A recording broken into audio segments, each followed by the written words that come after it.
अस्सलाम वालेकुम, आप देख रहे हैं डॉन न्यूज़ में का मेज़बान अब्दुल गफ्फार पुराम रिप्ले के एक और एपिसोड के साथ। आज के शो में जनाब बात करेंगे स्पेशली पाकिस्तान क्रिकेट के उन मसाइल की तरफ जिनकी तरफ शायद बहुत कम बात होती है, और जो रूट कॉज हैं, इसी तरह जो हालिया तब्दीलियाँ हुई इनके पीछे क्या अवामिल थे। बड़े ख़ास गेस्ट हमें पुराम में ज्वाइन करेंगे और उनसे बात करेंगे पाकिस्तान क्रिकेट के हवाले से। लेकिन सबसे पहले आपको बता देते हैं जनाब, पाकिस्तान क्रिकेट टीम का तिब्बती कैंप रावलपिंडी में जारी है दौरे ऑस्ट्रेलिया की तैयारियों के लिए। टीम ने जो है वो 2 दिन पहले रिपोर्ट की थी। उसके बाद खिलाड़ी बड़ी मेहनत करते दिखाई दे रहे हैं। नए कप्तान शान मसूद हैं, हमने देखा कि पुराने कप्तान बाबर आजम के साथ उनकी तस्वीर भी आई थी। तो टीम यूनिटी जो है वो बहुत ज़रूरी है। तो क्या ये जेल हो पाएंगे? जेल हो रहे हैं, मैनेजमेंट नहीं है, नए कोचेज़ हैं। पुराम रिप्ले में आज हमारे साथ बड़े स्पेशल गेस्ट मौजूद हैं। पाकिस्तान क्रिकेट की हालिया तब्दीलियों पर बड़े वोकल रहे हैं और समझने की कोशिश करेंगे आज फिर एक मरतबा कि ये सब कुछ जो हुआ है इसका क्या पाकिस्तान क्रिकेट पे फ़ायदा होना है, या हमने फिर 2019 की तरह एक कॉस्मेटिक चेंजेस कर दिए हैं, कॉस्मेटिक चेंजेस किए हैं जिनका शायद आगे चल के हमें अदराक होगा कि ये शायद होना चाहिए था या नहीं होना चाहिए था। मेरे साथ मौजूद हैं the one and only Pakistan के सीनियर मोस्ट स्पोर्ट्स एंकर, तज्जियाकार, खुद डॉक्टर भी हैं, पाकिस्तान टीम के साथ भी वाबस्ता रहे, क्रिकेट बोर्ड के साथ भी काम किया और आप इनको यूट्यूब पे भी बहुत शौक से सुनते हैं। डॉक्टर नुमान नियाज़ साहब मेरे साथ मौजूद हैं। बहुत शुक्रिया डॉक्टर साहब तशरीफ़ आवरी के लिए। पहले तो मेरे ख्याल में स्टार्टिंग सर यही करते हैं कि कल जब पे तस्वीर आई नवीद अकरम चीमा साहब के साथ, टीम मैनेजमेंट बैठी हुई है, एक तकरीबन 20 दिन पहले एक तस्वीर आई थी जहां ज़क्का अशरफ साहब एक बिल्कुल अलग सेट ऑफ पीपल के साथ बैठे थे। अब पूरी की पूरी मैनेजमेंट ही तब्दील हो गई वर्ल्ड कप के बाद, और हमने देखा कि दोनों तस्वीरें एक अलग कहानी बयान कर रही थी। और यही पाकिस्तान क्रिकेट में होता है सर, हर वर्ल्ड कप के बाद नथिंग न्यू। यार गुफार, सबसे पहले तो इट्स ऑलवेज अ प्लेजर, बहुत शुक्रिया आपने मुझे दावत दी। आपने भी एक बात की थी जब ये अभी आप सवाल कर रहे थे कि 2019 की कॉस्मेटिक चेंजेस, बात अब कॉस्मेटिक चेंजेस से आगे बढ़ गई है गुफार। और ये जो है ये टारगेटेड चेंजेस थी, ये कॉस्मेटिक चेंजेस नहीं थी। हर चेंज के पीछे एक बैक एंडेड स्टोरी है और इसकी कोई रिक्वायरमेंट नहीं थी। मैं समझता हूँ कि इवन ये जो ऑस्ट्रेलिया हमारी टीम जानी है, इसमें बाबर आजम को अगर आप वनडे इंटरनेशनल्स की वजह से हटा रहे थे, जो कि बात दुरुस्त नहीं है, आपने उनको टारगेट करके हटाया है। रिजवान को कप्तानी क्यों नहीं मिली, मोहम्मद रिजवान को, तो ये एक अलग स्टोरी है। तो इससे ये जाहिर हो रहा है कि आपने प्री मेडिटेट किया हुआ था, क्योंकि आप डे टू डे वर्किंग में हैं। और अब तो 15 नवंबर को एक बड़ा खूनख्वार लेटर लिखा गया है from the government of Pakistan, ये जो federal ministry for inter provincial coordination to the PCB, कि भाईजान ये जो आपने अपॉइंटमेंट्स किए हैं हैवी, और ये जो डिसीजंस हैं ये गले पड़ेंगे क्योंकि आप कैबिनेट की वायलेशन कर रहे हैं। मेरा ख्याल है कि बाबर को कप्तान जाने देते, टेस्ट मैचेस का कुछ भी ना करते, अगर ये मैच्योर होते, अगर ये इंटेलेक्चुअली ऑनेस्ट होते, और अगर कोई और इनको मसाइल और इबहाम ना होते। तो ये जो है they are actually making this is a laughing stock. और आपने ये जो चेंजेस किए हैं वो क्यों किए हैं? आप जब भी चेंज करते हो और किसी को हटाते हो तो उसकी आप पॉजिटिव्स और नेगेटिव्स देखते हो, उसकी इम्प्लीमेंटेशन करते हो, उसका इम्पैक्ट देखते हो और फ्यूचर ग्रोथ देखते हो। ये आप रिसाइकिल करके उन्हीं को लेके आ गए हैं जो पहले भी इस सिस्टम का हिस्सा हैं। सिर्फ ये है कि इस वक्त वो आपके साथ हैं और आपके खिलाफ नहीं हैं। ये पर्सनैलिटी के इर्द गिर्द घूम रहे हैं और रैली अराउंड कर रहे हैं decision making, which to my mind makes no sense. कि आप दूसरी बात ये है कि आपने प्लेयर्स कैसे चूज़ किए, आपने क्या वो जो टूर रिपोर्ट है वर्ल्ड कप की वो देखी, कि आपने मैनेजर्स रिपोर्ट देखी, आपने टीम डायरेक्टर की रिपोर्ट देखी, आपने हेड कोच की रिपोर्ट देखी? नहीं, हम तो तैयार बैठे थे कि यहाँ पे मौका मिले और हम ये चेंजेस कर दें। बिल्कुल आपने ठीक कहा, और ये भी ऑब्जर्वेशन रही उस दिन की, चूँकि आप हम जो बड़ा इसको ना रिलीजियसली फॉलो कर रहे होते हैं क्या चीज़ें हो रहे हैं। आई थिंक 4 साढ़े 3 बजे तक आते हैं बाबर आजम, उससे पहले एक मीटिंग हो जाती है आपकी मैनेजमेंट से, और 5:30 बजे एक ट्वीट बाबर का आता है, 6:30 बजे शान मसूद बोर्ड हेडक्वार्टर में होते हैं, 7:30 बजे उनकी वीडियो भी आ जाती है। तो कौन सी रिपोर्ट की सर आप बात कर रहे हैं? ये सब कुछ तो टाइम लाइन लगता है जैसे सेट हुई थी, ये चीज़ें बिल्कुल सेट थी। हाँ, एक कमी रह गई इसके अंदर कि शाहीन जाफरी उस दिन मौजूद नहीं थे, मुझे नहीं पता उनकी क्या मसरूफियात थी, वरना तो पूरा का पूरा मामला बिल्कुल ऐसे लगता है जैसे एक टाइम लाइन मौजूद थी। क्या मैं गलत कह रहा हूँ सर? आप बिल्कुल ठीक कह रहे हैं गफ़ार, और ये टाइम लाइन ही शो करती है कि बोगस है हमारे दिलों में, कदूरतें हैं, और हमने पर्सनली ओरिएंटेशन और हमने कुछ बदले लिए हैं। कुछ जो है सिस्टम में ऐसे लग रहा था कि मोहम्मद रिजवान और बाबर जो है वो इसलिए टारगेट हुए हैं कि अगर आपको याद हो सरोगेट कंपनीज़ का वो लोगो ना लगाना, रिजवान का PSL 8 मुल्तान सुल्तान्स का, फिर 250 मिलियन ऑफ़र होना हम इसको बाबर आज़म को, फिर अगर आपको याद हो वो जो तला रहमानी की साया कॉरपोरेशन है उसके जो है वजह से जो ये सेंट्रल कॉन्ट्रैक्ट्स में ईगोज़ ब्रूज हुई। और आप ये भी जानते हो, गफ़ार मेरे से बेहतर जानते हो, जो कुछ लोग पीसीबी में हैं उनके इंटरेस्ट जो हैं वो फ्रेंचाइज़ में हैं, कुछ लोग जो फ्रेंचाइज़ में उनके इंटरेस्ट पीसीबी में हैं। और मैं तो यहाँ तक ब्लंटली कहूँगा, पहले मैं समझता था पाकिस्तान सुपर लीग एक पाकिस्तान का बहुत बड़ा प्रोडक्ट है जो कि डेवलप होता चले जाएगा और जो हमारे आउटले को बढ़ा देगा, हमारे ब्रॉडकास्ट के आउटले को बढ़ा देगा और हमारा इंटरनेशनल एक बन गया है, रिकग्निशन हो रही है हमारी और एक इंटरनेशनल इंट्रोडक्शन बन गया। लेकिन मेरे ख्याल में पीएसएल तो अब गले पड़ता जा रहा है पाकिस्तान क्रिकेट के, क्योंकि ऐसे लग रहा है कि फ्रेंचाइजेस के जो इंटरेस्ट हैं वो इनडायरेक्टली और डायरेक्टली इम्प्लीमेंट कराए जा रहे हैं मेन स्ट्रीम पाकिस्तान क्रिकेट में, which may not augur well for the future. पुराने में वक्त हुआ है ब्रेक का, ब्रेक से वापस आके पाकिस्तान क्रिकेट पर मजीद बात करें।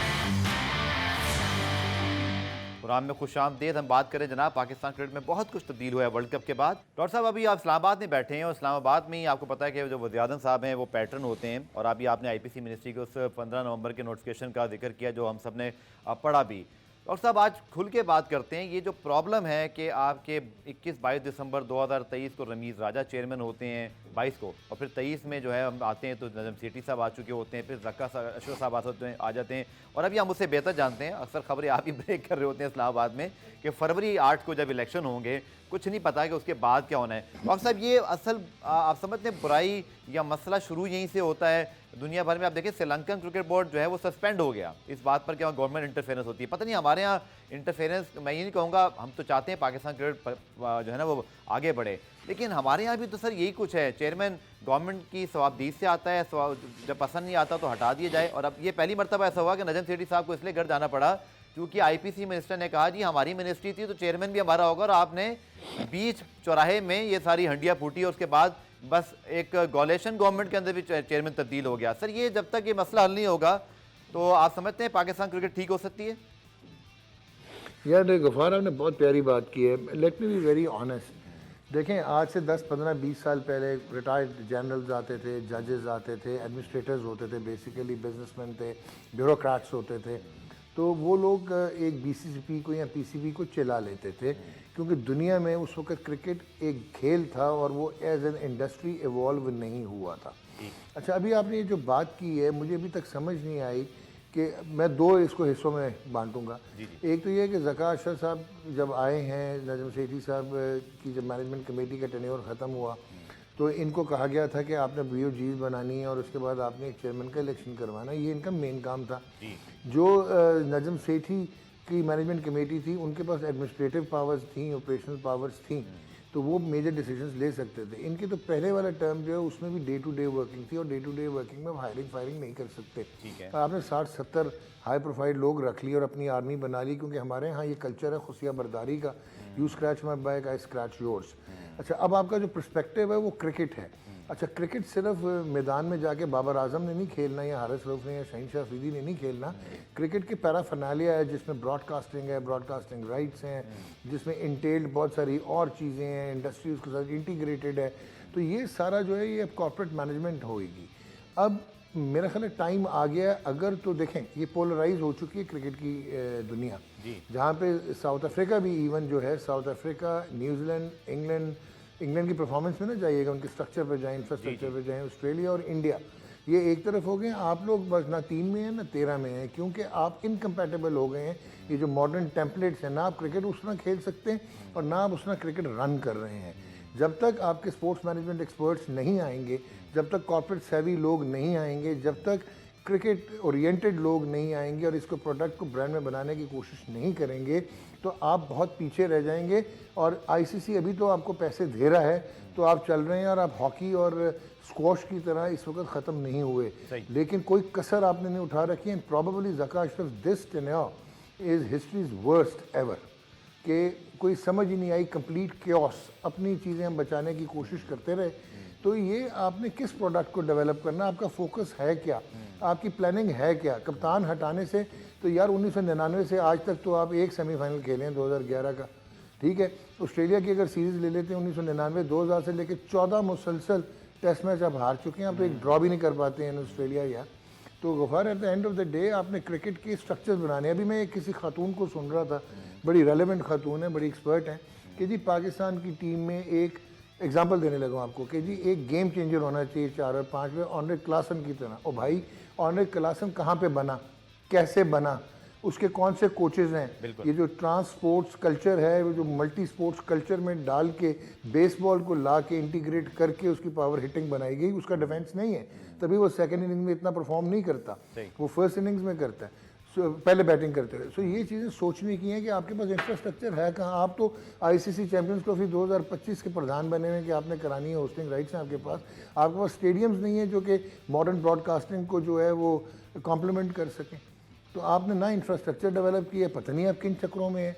मेरी नज़र में PSL कराते हुए एक ओपनिंग सेरेमनी पे पैसे लगाना या एक म्यूजिकल कॉन्सर्ट पे, उससे बहुत बेहतर होगा कि आप स्टेट ऑफ द आर्ट आप ये समझें कि अब मेडिकल पैनल जो है वो बहुत रिक्वायर्ड है, क्योंकि अब क्रिकेट की डोज बहुत हैवी हो गई है, वर्कलोड मैनेजमेंट भी चाहिए, इंजरी प्रोटेक्शन भी चाहिए, इंजरी प्रिवेंशन भी चाहिए, इंजरी के बाद रिहेबिलिटेशन भी चाहिए।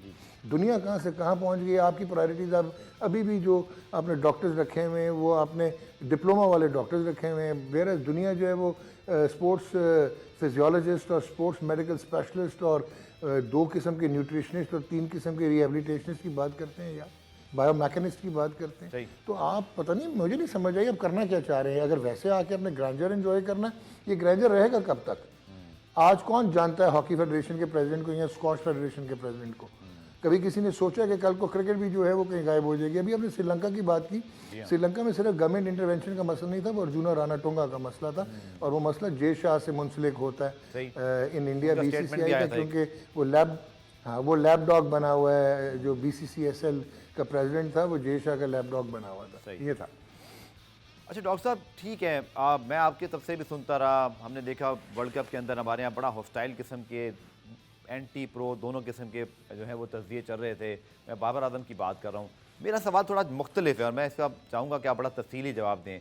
मैं ये समझता हूँ कि आप जो इशारा कर रहे हैं रिजवान बाबर का जो मामला हुआ, सारा कुछ बिल्कुल वैलिड पॉइंट है, लेकिन अगर हम हकीकत पसंदी से जायज़ा लें नुमान भाई, तो वर्ल्ड कप के अंदर जो हमारे क्रिकेटिंग डिसीजंस थे, हमारा 11 के अंदर जो हमारा एक अप्रोच थी, एक हमारा इम्पैक्ट प्लेयर हम उसको ड्रॉप कर देते हैं फ़खर जमान को, फिर वो जब आता है तो तब तक बहुत देर हो चुकी होती है। जिन स्पिनर्स को हम लेके गए, अब कप्तान पे भी यहाँ सवालात उठते हैं कि वो 4 साल से कप्तान हैं, उन्होंने एक मखसूस प्लेयर्स को लगता है जैसे वो उन पर ट्रस्ट करते थे। अच्छा, ये कप्तानी में बड़ा अच्छा होता है कि आप अपने प्लेयर्स को पूरा बैक करें। मेरा सवाल आपसे ये है कि ये सारे मामले में नुमान भाई, ये हम तो नहीं कहीं भूल रहे कि स्टैंडर्ड ऑफ क्रिकेट हमने अच्छा नहीं खेला, हमारी पॉलिसी अच्छी नहीं थी, या इस फॉर्मेट के अंदर हम कभी भी अच्छी टीम थे ही नहीं। हम T20 की हद तक बेहतर थे और टेस्ट में कभी कभी नताइज अच्छे और कभी फिर बुरे, और वनडे में हम स्ट्रगल ही कर रहे थे, हमने क्रिकेट खेली भी बहुत कम। सो इस पहलू से तो नहीं हट जाएंगे कहीं हम इस सारे मामले पे बात करते हुए कि हम अपनी परफॉर्मेंस का एवेल्यूएशन भी ज़रूर करें।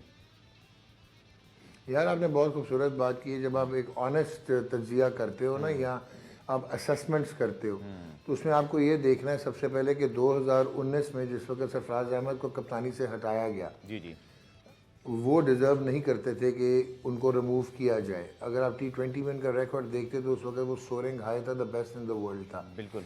आपने पॉलिटिकल इंटरवेंशन के बाद कोई साहब नाराज़ हुए, आपने उनको हटा दिया।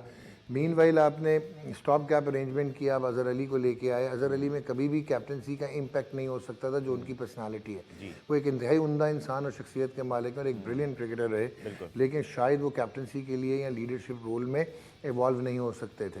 अच्छा, उनको भी आपने किसी की विम्स पे हटाया था, उनको आपने यूज़ किया और यूज़ करने के बाद अब्यूज़ करते हुए आपने उनको हटा दिया। अब बाबर आजम ने जब आपने उसको कप्तान बनाया, तो बाबर आजम एक बहुत बड़ा प्लेयर है। मैं ये समझता हूँ कि मैंने शायद हनीफ मोहम्मद, फजल महमूद, इम्तियाज़ अहमद, सईद अहमद नहीं खेलते देखे, बाकी अपनी ज़िंदगी में सारों को लाइव देखा हुआ है, चाहे ज़हीर अब्बास तो फलाना। I think Babar Azam is the batsman of all generation, बहुत बड़ा प्लेयर है। अब अगर मैं शादाब खान को देखूँ तो वो एक वर्ल्ड बीटिंग गन प्लेयर है जब T20 की बात होती है, लेकिन वो वनडे का प्लेयर नहीं है, क्योंकि उसने फर्स्ट क्लास क्रिकेट नहीं खेली हुई, उसकी रेपिटेशंस नहीं है, उसकी प्रैक्टिस नहीं है। इसी तरह जो आपके मेजॉरिटी ऑफ द बॉलर हैं, हारिस रऊफ जो है वो T20 खेल सकता है, उसने हैंडफुल ऑफ जो है वो खेले हुए हैं, 50 वो वो लिस्ट ए, और फर्स्ट क्लास तो उसके भी 8 या 9 हैं, वसीम जूनियर की भी 8 या 9 जी हैं। जी तो जब तक आप लंबी क्रिकेट नहीं खेलेंगे आप डेवलप नहीं होंगे। तो बाबर आजम क्योंकि प्लेयर पावर हो गई थी, क्योंकि वो बहुत सक्सेसफुल थे। आप आईसीसी वर्ल्ड T20 2021 में सेमीफाइनल खेले, 2022 में आप फाइनल खेले, वो इंडिविजुअली आईसीसी की रैंकिंग्स में आते थे, नंबर 1 बैट्समैन थे। बोर्ड आपका जो है वो तितर बितर हुआ था, ना कोई बोर्ड के पास अपनी सस्टेनेबिलिटी थी और एडहॉकिज्म चल रहा था। तो प्लेयर पावर में उन्होंने कंफर्ट जोन में जो उनके प्लेयर्स थे, जो आप दोस्त यार कहना गलत है, बट अपनी कंफर्ट जोन में वो समझे, जो बहुत बड़ा उन्होंने गलती की बाबर ने कि T20 की टीम के प्लेयर जो परफॉर्मर्स थे वो ये एक्सपेक्ट कर रहे थे कि वो स्विच करेंगे, कि वो वनडे में भी परफॉर्म करेंगे। इब्रार अहमद बाहर नहीं होता था, जिसने अभी आपने बात की, एक्स फैक्टर आपका एक मेन प्लेयर रिगार्डलेस उसकी फॉर्म क्या थी, फ़खर बाहर नहीं होता था। Shahnawaz Dahani should have gone to India, वो पीछे मारता है, पटक के गेंद करता है, he should have been the part, वो आपको नजर नहीं आया। हसन आगे से आउट करता है, मिडिल ओवर में आउट किसने करना था, स्पिनर्स आपके कौन थे।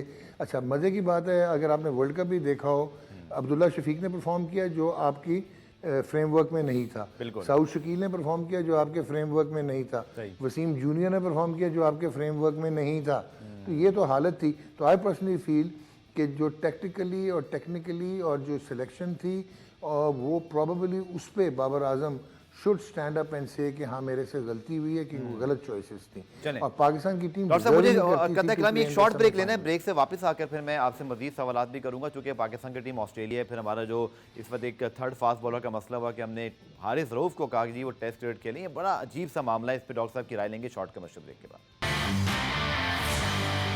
प्रोग्राम रिप्ले में खुशामदीद। डॉक्टर साहब अपना पॉइंट आप बाबर आजम वाला कंप्लीट कर लीजिए, फिर मैं ज़रा बढ़ता हूँ दौरे ऑस्ट्रेलिया की तरफ। जी हाँ जी, मैं यही कहूँगा कि जहाँ तक टीम सिलेक्शन थी, चॉइसेस ऑफ प्लेयर्स थे, वहाँ पे बायस नज़र आया बाबर का भी, और ना सिर्फ बायस बल्कि over estimation of certain cricketers के वो डिलीवर करेंगे 50 ओवर्स में। पाकिस्तान की ये टीम जो हमने वर्ल्ड कप में देखी वो डिज़र्व ही नहीं करती थी to qualify for the semifinals. इनका टेम्पलेट जो है वो अब बसीदा हो चुका है, और इनकी जो ग्रोथ है वनडे क्रिकेट में, आपको इंफ्रास्ट्रक्चर को अपना सही करना पड़ेगा, वरना आपको लाले पड़ जाएंगे। आपने देख लिया कि दुनिया की टीमें कैसे हैं। रचिन रविंद्रा जैसे प्लेयर आके जो है वो थ्रेटन करते हैं फैब 4 को कि हाँ जी मैं आ गया हूँ। तो ये चीज़ें आप देख लें, और आई पर्सनली फील कि blame Babar also has to take, but he never deserve to be replaced as a T20 captain और as a test match captain. ठीक है डॉक्टर साहब, इस पर हमने तफसीली बात कर ली। अब वापस आते हैं उस टॉपिक पे जो मैं चाहता हूँ आप इस पर ज़रूर बात करें, डोमेस्टिक क्रिकेट जनाब। उसकी वजह यह है कि हमारे यहाँ तो पहले तो ये डिसाइड नहीं हो पाता कि हम रीजन्स खिलाने, डिपार्टमेंट खिलाने, फिर रीजन डिपार्टमेंट मिक्स करके खिलाने या फिर अलग अलग खिलाने। ये सारा मामला पिछले 3-4 सालों से चलता रहा, जब गवर्नमेंट तब्दील हुई। और आपने देखा ही कि एक पुरानी जो एक माइंड सेट था कि जी शफल शीट की तरह हमने उसको चलाना है, वो भी तजर्बा हमने करके देख लिया। बॉटम लाइन ये है डॉक्टर साहब कि आपके पास अगर नसीम शाह इंजर्ड हो गया तो वनडे फॉर्मेट का एक बॉलर नहीं था आपके पास। आपको जाके जैसे आपने कहा ना इमेजनरी ऑप्टिमिस्टिक होना पड़ा, कहीं ठीक थे कहीं नहीं ठीक थे। अब आप देखेंगे टेस्ट मैच के अंदर भी आपका नसीम शाह अगर फिट नहीं है तो अब हारिस रऊफ, अभी कितना अजीब सा क्योस मचा। चीफ सेलेक्टर कह रहे हैं जी मैंने उनको कहा आप टीम में आ जाएं टेस्ट की, उन्होंने कहा मैं नहीं आता, और वो नाराज़गी का इजहार कर रहे हैं। मैंने बहुत कम ऐसी चीज़ें देखी, आप मुझसे ज़्यादा ब्रॉडकास्टिंग का तजर्बा रखते हैं, शायद आपने भी ऐसी कोई बात नहीं देखी होगी। मैं ये नहीं कह रहा कौन ठीक है कौन गलत, बट ये रिफ्लेक्ट करता है हमारे सिस्टम की कमज़ोरियों को। डॉक्टर साहब हमारे पास कोई ऐसा फास्ट बॉलर नहीं था जो हमारे मीर हमजा के अलावा नीचे जो 4-5 फास्ट बॉलर जो हम देखते हैं पिचेस हमारी कोई तगड़ी होती। क्या ख्याल है आपका? देखिए दो चीज़ें हैं, एक तो आपने दो सवाल पूछ लिए। एक तो जो मैं आज बड़ा क्लियर कहूँगा कि जो पाकिस्तान की एज ए मुल्क जो डेमोग्राफी है उसमें सिर्फ सिटी सिस्टम चल सकता है। आपने जब रीजन्स को इकट्ठा करने की कोशिश की तो आपने एलिमिनेट कर दिया, सरगोदा को तबाह कर दिया, फैसलाबाद को, गुजरांवाला का टैलेंट ड्रेन हो गया। आप मेरी बात समझ रहे हैं? बिल्कुल ठीक। सो रीजन्स में आके तो वो जब इकट्ठे होते हैं तो आपके बहुत सारे लड़के खेल नहीं पाते और आप अपनी चॉइसेस को कम कर देते हैं। एक तो ये आपको उल्लू सीधा करना पड़ेगा। दूसरा, डिपार्टमेंट शायद आज से 15-20 साल पहले रिक्वायरमेंट होती थी, क्योंकि डिपार्टमेंट इसको सोशल कॉर्पोरेट रिस्पॉन्सिबिलिटी लेते थे और वो फंडिंग करते थे प्लेयर्स को और सपोर्ट करते थे। अब उनके पास बहुत सारे ऑप्शंस हैं अपने इंटीग्रेशन के और ब्रांड एक्सपोजर के। वो क्यों करें जब उनको आगे से आपने ना पूरी लाइव दिखाना है, ना आपने उनको कॉर्पोरेट कम्युनिकेशन के एलिमेंट्स देने हैं, तो डिपार्टमेंट में भी आपको डिसाइड करना पड़ेगा कि डिपार्टमेंट होने चाहिए या नहीं होने चाहिए। और तीसरी चीज़ ये है कि आपके जो रीजन्स हैं इनके आवे का आवा बिगड़ा होता है, इनके स्ट्रक्चर्स को रीस्ट्रक्चरिंग की ज़रूरत है ताकि आप रेप्लिकेट करें पीसीबी का मॉडल और आप ये जो डिसेंट्रलाइजेशन है वो करें। सेंट्रलाइज्ड अथॉरिटी के साथ उनको पैसे दे के क्रिकेट कराने का आपको कोई फ़ायदा नहीं होगा। जब तक एक ऑटोनमस रीजन नहीं होगा, वो अपनी टूर्नामेंट्स कराए, अपनी पिचेस कराए और अपना एक्सपेंस खुद उठाए, तो फिर आपकी क्रिकेट जो है वो बेहतरी की तरफ जाएगी, जहाँ पे प्रोविंशियल नेशनलिज्म भी इंटीग्रेट होगा। अब आपने बात की वहाब रियाज की। वहाब रियाज अभी रिसेंटली रिटायर्ड, बल्कि अभी बड़ी मुश्किल से रिटायर्ड हैं, और वो आए as a chairman of selector. मुझे ये नहीं समझ आई कि एक तो आपने जो लड़के पिक किए हैं, all the best to them, चाहे वो खुरम शहजाद है, चाहे वो ये लड़का है अपना मीर हमजा, जो साथ एक और फास्ट बॉलर इन्होंने सेलेक्ट किया, आमिर जमाल है, और वसीम जूनियर है, तो मीर हमजा है, मीर हमजा है। तो अगर तो आपने पहले दूसरे और तीसरे नंबर को पिक करना है, वो तो फिर गफ़ार और मैं भी कर लेंगे, फिर हमें चेयरमैन ऑफ सेलेक्टर या ये सारी एक्सरसाइज की क्या ज़रूरत है। 3 साल की क्यूमुलेटिव परफॉर्मेंस लें तो मोहम्मद अली किधर गया? क्या आपने लड़का काशिफ अली देखा है कि वो कितने अच्छे गेंद कर रहा है, ऑस्ट्रेलिया में बेहतर कर सकता था? क्या वसीम जूनियर जो है वो सस्टेन कर पाएगा? और हारिस से तो ज़रा सरासर ज़्यादती है। उसने वनडे में जो उसकी लेंथ थी, बिकॉज वो T20 का बॉलर है, 4 ओवर्स का, 5वें ओवर के बाद उसकी अप्रोच ही चेंज हो जाती है, तो जितनी तेज़ वो गेंद करता था उतनी तेज़ उससे डबल स्पीड पे वो स्मैक होता था। तो वो टेस्ट क्रिकेट कैसे खेलेगा जो कि 9 फर्स्ट क्लास मैच खेला हुआ है? वो इम्पैक्ट कैसे क्रिएट करेगा? ये कह देना है कि 150 प्लस है और ऑस्ट्रेलिया में, वो लेंथ कैसे बनाएगा अपनी? तो मेरे ख्याल में you are asking a bit too much. आपने उसको तरीके से बात करनी चाहिए थी, पब्लिकली उसको आके मिलाइन नहीं करना चाहिए था। वो आपके फ्रेमवर्क का हिस्सा है और उसने T20 क्रिकेट खेलनी है। अगर आपने उसको डेवलप करना है तो उसको कंपलसरी कहा जाए कि वो अब डोमेस्टिक सीजन भी खेलेगा और फर्स्ट क्लास क्रिकेट खेलेगा। अगर आपको याद हो, इंग्लैंड के खिलाफ डेब्यू करके घुटना पकड़ के वो चला गया था, and never preferred test match cricket. बहुत मुश्किल होती है 12 ओवर करना और 90 ओवर फील्डिंग करना।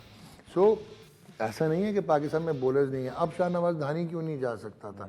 मैं एक एग्जांपल दे रहा हूँ। सो आपके पास फास्ट बॉलर्स थे। नसीम शाह का इंजर्ड होना यहाँ हमारे लिए बहुत बड़ा ट्रोमा है, लेकिन अगर उसको सिस्टम से निकाल लें तो क्या शाहीन शाह अफरीदी स्पेयर हेड नहीं कर सकता? क्या उसको कॉम्प्लीमेंट ही करना पड़ेगा नसीम शाह को आके? सो आई पर्सनली फील कि हमारे पास हम लोगों ने बिल्कुल कंफ्यूज स्टेट में और पर्सनल लाइक्स और डिसलाइक्स और प्रेफरेंसेस की वजह से और बहुत सारी डायरेक्ट इन्फ्लुएंसेस और फ्रेंचाइजेस की वजह से हम शायद हाफ ब्लाइंडेड सिलेक्शंस करते हैं जिन लड़कों को जाना चाहिए। मोहम्मद हुरैरा जो है वो 3 साल से 55 की एवरेज है, 300 भी किया, 200 भी किया, 2 सीज़न स्टॉप किए। इस बार अगर एक सीज़न में उसकी 33 की एवरेज है तो आपने इस सीज़न को क्राइटेरिया कैसे बनाया? आपने उसको पिक किया था श्रीलंका के लिए टेस्ट मैच स्क्वाड में, उसके बाद आपने उसको बगैर खिलाए ड्रॉप कैसे किया? तो मेरी समझ से बाहर है। कमरान गुलाम 5 मरतबा पाकिस्तान टीम से बाहर होकर अंदर आ चुका और एक मैच नहीं खेला। तो this is your approach, this is your method, and then you start believing कि आप compete कर सकते हैं इंटरनेशनल टीम जो टॉप टीम है। और हमें वक्त तो एक ब्रेक का, ब्रेक के बाद आके डॉक्टर साहब से मज़ीद बात करें।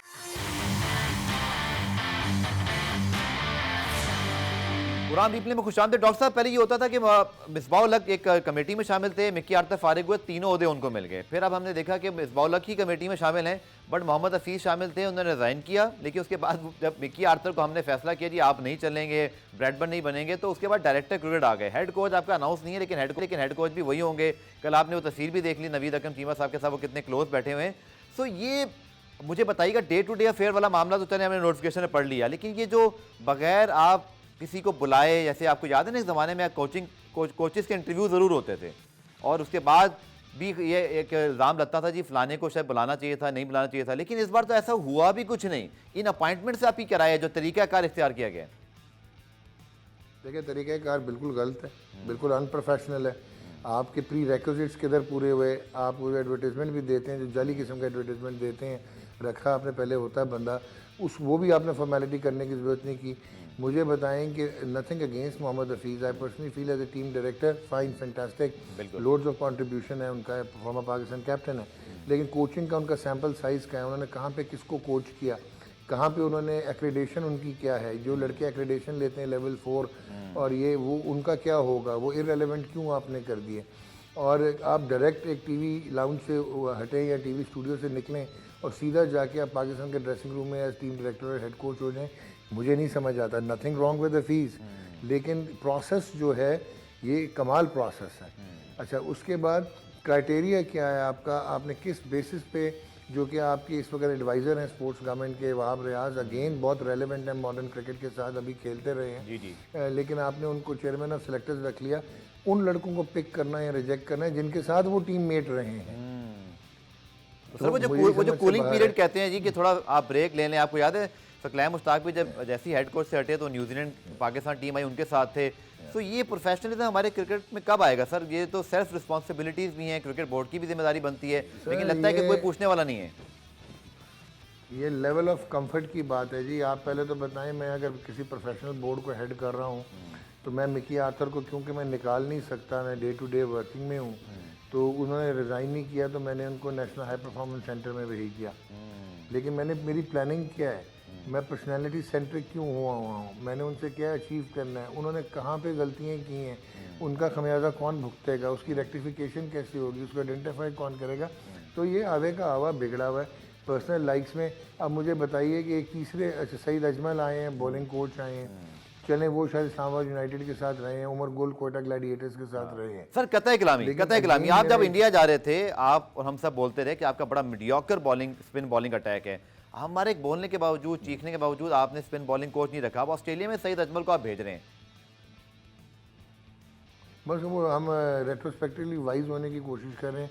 अच्छा, फिर वही वाली बात आती है कि आपको ये, मतलब nothing wrong with Saeed Ajmal, brilliant player रहा है, लेकिन क्या वो सूट करता है पाकिस्तान का बॉलिंग कोच होना? उन्होंने किन को कोच करना है? इब्रार को कोच करना है और साथ किसको और कोच करेंगे? वो नुमान अली को करेंगे, पौने 38 साल की उम्र में, उनको बताएंगे कि किधर बॉल लैंड करनी है। सो मुझे नहीं समझ आई कि हमारा पर्सपेक्टिव क्या होता है और हम चाहते क्या हैं। मुझे तो ऐसे लगता है कि ये मॉडर्न क्रिकेट नए क्रिकेटर्स, अब वो 90s के ख़त्म करो, 2000 के लेके आओ। हफीज़ आ गए हैं ऊपर, तो उन्होंने कहा एनू भी फड़ लो, एनू भी ले आओ, एनू भी ले आओ, एनू भी ले आओ, मेरा यार है, मेरे रीजन का है, फैसलाबाद है, फलाना। This is not going to work out in future. They are wonderful boys, they have been wonderful ambassadors, they are wonderful cricketers, but वो इन नए रोल्स में ज़रूरी नहीं है ज़ुफ़ार कि अगर आप टेस्ट मैच क्रिकेट नहीं खेले हो तो आप क्रिकेट को ऑब्जर्व नहीं कर सकते हो या आप क्रिकेट को एनालाइज नहीं कर सकते हो। आप कर सकते हो। So at the end of the day आपका एक्सपीरियंस क्या है, आपने कितने साल काम करने के बाद आपको समझ आती है कि आपने स्टोरी कैसे बनानी है, स्टोरी कैसे देनी है, या शो कैसे करना है। तो eight the end of the day इनकी ट्रेनिंग किधर हुई है कोचिंग सिस्टम्स में?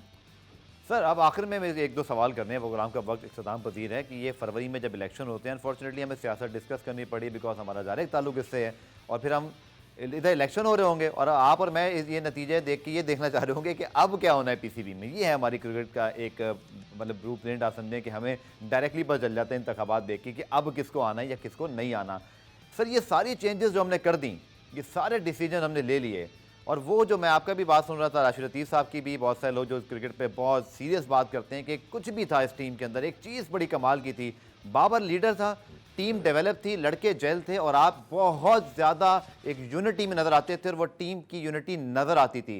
सर आप वो कहाँ, कैसे आप इसको जोड़ेंगे, कहाँ से जोड़ेंगे? देखें, टीम को तोड़ने में ना, टीम ने, प्लेयर्स ने नहीं तोड़ी, बाहर से लोगों ने तोड़ी है जिनके सेल्फ इंटरेस्ट थे। इस टीम के साथ एक बड़ा प्रॉब्लम था, एक तो इनमें यूनिटी बहुत थी, ये वेल इंटीग्रेटेड थे, बाउंड थे, सॉलिड थे, और दूसरा ये करप्शन नहीं करते थे और ये स्पॉट फिक्सिंग, मैच फिक्सिंग नहीं कभी आप सोचते थे, या सरोगेट के लोगोज नहीं लगाते थे। तो eight the end of the day आप समझ जाएं कि बहुत सारी और फोर्सेस भी काम कर रही होती हैं, और आपने फिर इस टीम को तोड़ा और अब इसको बिल्कुल शराजा बिखेर के रख दिया। जहाँ तक आपने बात की है ना ये कि इलेक्शंस, यार हाई टाइम है कि अब दुनिया को कॉपी कर लें आप, ऑस्ट्रेलिया को, इंग्लैंड को, साउथ अफ्रीका को, न्यूजीलैंड को, और आप देख लें कि उनकी कितनी प्रोग्रेसिव टीम्स हैं और कितने प्रोग्रेसिव क्रिकेटिंग कल्चर है। तो अब आप अपने कॉन्स्टिट्यूशन में अमेंडमेंट्स करें। ये जो पीसीबी का इनेक्ट हुआ है 2014 वाला कॉन्स्टिट्यूशन, अमेंडमेंट्स करके आप पॉलिटिकल इंटरवेंशन को, इसको आप ख़त्म करें, और आप इंटरव्यूज़ के बाद प्रोफेशनली, इंटेलेक्चुअली, ऑनेस्टी के साथ जो डिजर्विंग है उनको लेके आएँ और क्रिकेट को as an industry, as a corporate body चलाने की कोशिश करें, और अपने आप को आइडेंटिफाई करें कि आप हैं कौन। चलें, बहुत बहुत शुक्रिया डॉक्टर साहब। सवाल बहुत सारे और थे, लेकिन पाकिस्तान क्रिकेट पे तो कोई भी टाइम कम पड़ जाता है, लेकिन आपकी तशरीफ आवरी का बहुत बहुत शुक्रिया। उम्मीद है आप सबको शो पसंद आया होगा। फीडबैक जरूर दीजिएगा, स्पेशली DN स्पोर्ट पर। प्रोग्राम में कल आपसे मुलाकात होगी, तब तक के लिए अल्लाह हाफ़िज़।